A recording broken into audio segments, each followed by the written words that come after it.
From the Allen Media Worldwide Headquarters Studios high atop 2 Turtle Creek Tower, this is Deconstructing Dallas. Greetings, everybody.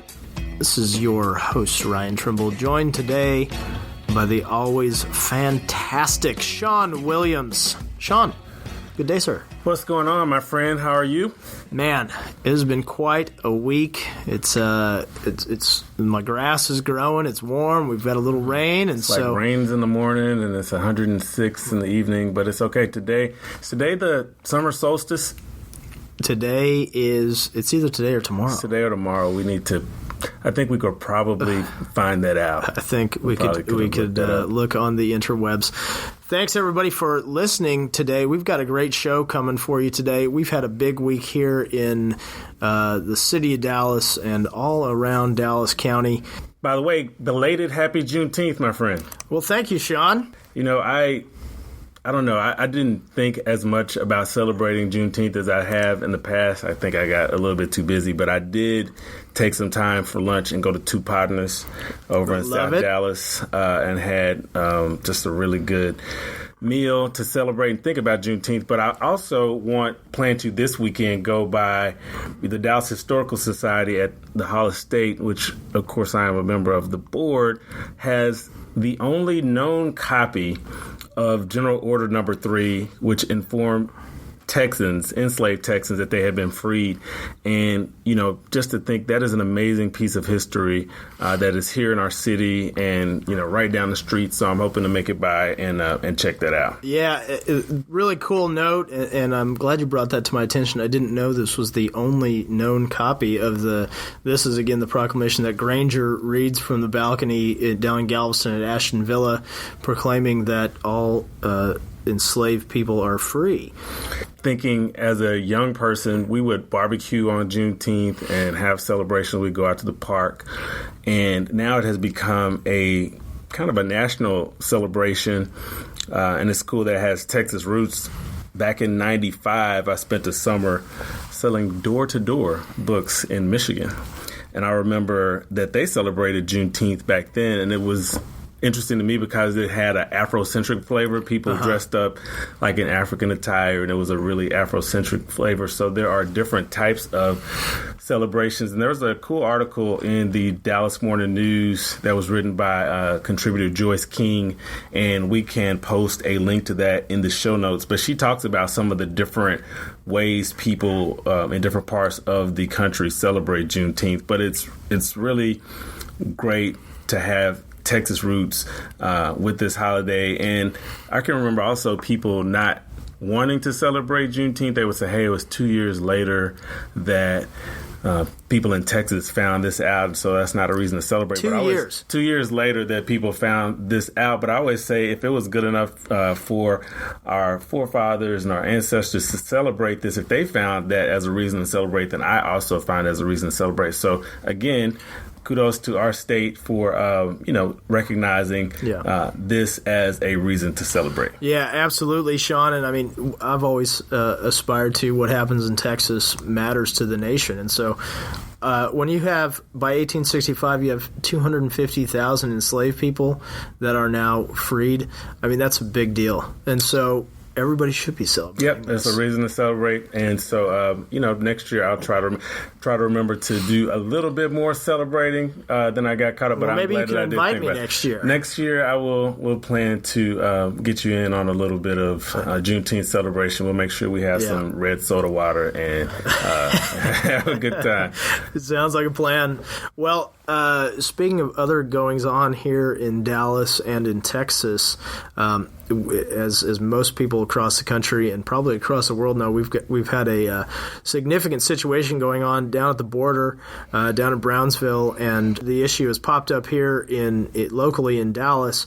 We're speaking, of course, of the immigrant children and the zero tolerance Trump administration policy that was reversed yesterday by executive order, but prior to yesterday, there was a lot of action. It was interesting to watch our local county judge, Judge Clay Jenkins, and if you haven't followed him on Twitter, you should. He's at Judge Clay J, but he was on this, and I know he early. I mean, he as he has been when even in previous years when there have been upticks in instances and needs to address especially children as it relates to immigrant situations, then Judge Jenkins has been very quick to jump in. This similar situation in 2014, he was active in getting the nonprofit community, the religious community here in Dallas County prepared and ready to act and host undocumented immigrants and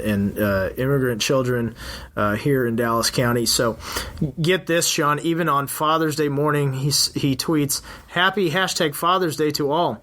Breakfast in bed, game of cards, and even a new shirt, barbecuing with the family. The only thing that would make today better is for at HHS.gov and at DHS.gov to accept our offer to provide housing and compassionate care for unaccompanied and separated children in Dallas County, Texas." So, Judge, you were on it, and if you haven't had a chance, go back and look at his Twitter feed. He was on fire, and I think in the last few days and in this week particularly, we've seen a more bipartisan response to the policy and a more bipartisan response on how this should be addressed, which I think kind of led to what we saw yesterday. That's right, and broader in Texas, like you said, bipartisan. The Speaker of the Texas House, one of my favorite people, and consider the Speaker a friend, but he went on MSNBC's Hardball with Chris Matthews yesterday, and here's what he had to say about the situation. Now, there's no doubt it was a cruel and horrifying policy, and it didn't work. The good news is, in all of this, that the American people rose up and expressed themselves. Laura Bush was clear and eloquent. All of the former first ladies and the current first lady, business leaders, faith leaders, and millions of Americans spoke up. So the system really did work today or this week, and that's a good lesson, I hope. I think those were strong words by the Speaker. It was good to see former First Lady Laura Bush and the commentary that she released. So, again, I think that we are seeing that this is an issue where people are united, and, we still, I'm sure, have weeks and months to try to figure out how to make this right. That's right, and hopefully we have some more folks speak out. I know locally, State Rep Morgan Meyer put out a statement as well on the situation, and so hopefully, this is not this is a bipartisan effort and not just a political effort, but this is an American issue, and so we've got to figure out a way to manage this situation and hopefully help our neighbors in neighboring countries and stabilize their countries so that we don't have to have this situation, Shawn.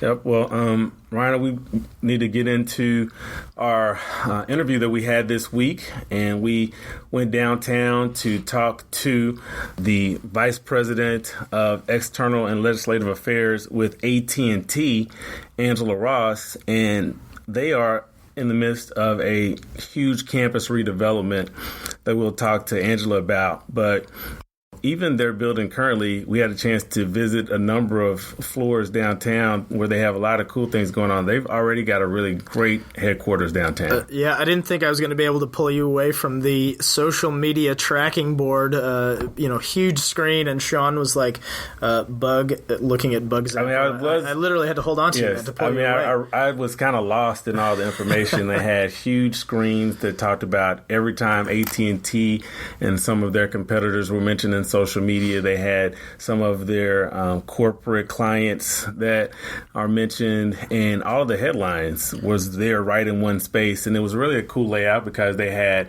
tables where it looked like people just came down and chose to use that as their workspace. They had a coffee and tea station.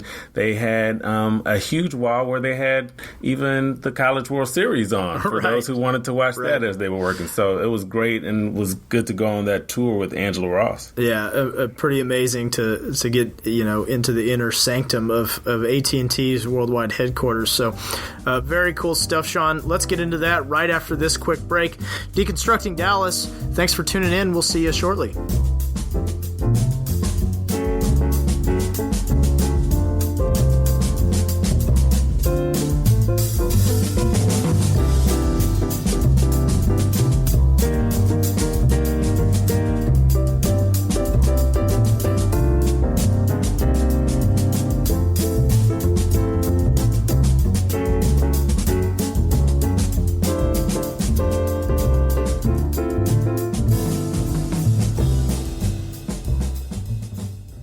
Hey, this is Shawn, and I am proud to introduce the newest sponsor of Deconstructing Dallas, Haystack Burgers and Barley. Haystack is one of our neighbors here at the Allen Media Worldwide headquarters, and their burgers are delicious. They're big. They're tasty. I promise you will thank me when you try one for yourself. Haystack is known for having one of the best burgers in town. Just ask D Magazine, the Dallas Morning News, Eater Dallas, and Thrillist.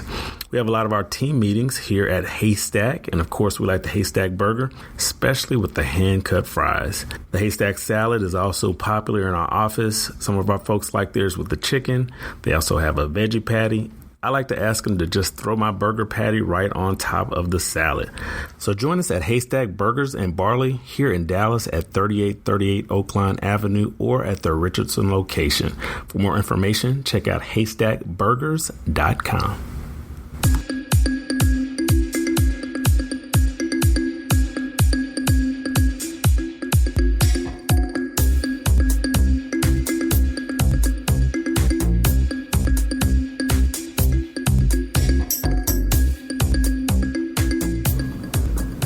Welcome back. This is Deconstructing Dallas. Shawn Williams, Ryan Trimble. We are downtown Dallas today, and we are visiting with one of our good friends and also one of our great corporate citizens here in Dallas. We are going to have the opportunity to spend some time with Angela Ross, who is the Vice President of External and Legislative Affairs at AT&T. Angela, welcome to Deconstructing Dallas.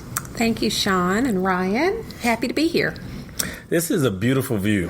I mean, this is a great space that you guys have. You know, here. Shawn, we usually broadcast from high atop 2 Turtle Creek Tower, the worldwide headquarters of Allen Media Studios. But we are definitely high atop AT&T's corporate headquarters here, and it is a really cool view. Rivals the Allen Media Headquarters Studios. Yeah, we're looking out and looking at all the wonderful buildings here in one of the most celebrated downtown skylines in America. Speaking of which, like, you guys now have a whole new lighting experience on the building. AT&T's kind of gotten in the game of the building light up experience. We are thrilled to participate in the lighting up experience of downtown. We launched our lighting on December 21st. And had several of our partners from the city to join us to unveil it. So it's exciting. We've participated with lots of different recognitions over the last several months here, and we look forward to doing more. Angela, I got to know you first when I was working with Representative Dan Branch during my time with Chairman Branch, and I've always known you as one of the hardest workers around town. You're at every event, every civic event. There you are, front and center. So tell us what you've been up to lately. Well, I have had the pleasure of representing AT&T over at City Hall and working with lots of friends and partners over there. Good luck to you, by the way. Oh, by the way, that's heartfelt Yes. coming from you, Shawn. Thanks.